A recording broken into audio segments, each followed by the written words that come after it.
Number 1. Only charge what you can afford to pay in full.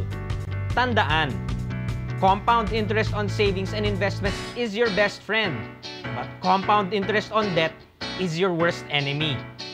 Huwag nang huwag magpapacharge sa napakataas na interest. Kung hindi mo kayang bayaran ng buo pagdating ng due date, huwag nang i-charge sa credit card. At keep track of all of your expenses para hindi ka magugulat pagdating ng bill. Konting disiplina lang ang kailangan dyan. Number 2. Own the credit card. Don't let it own you. Imbis na hayaan ng credit card company na pagkakitaan ka sa mataas na interest, pagkakitaan mo ang credit card company in your own little way.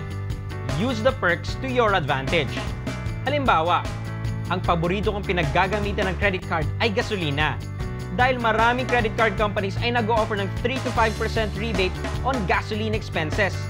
Malaking bagay na rin yan kung gumagastos ka ng average of 5,000 pesos per month on gasoline. Malamang, may libreng kape ka pa from your charge slip sa bawat full tank.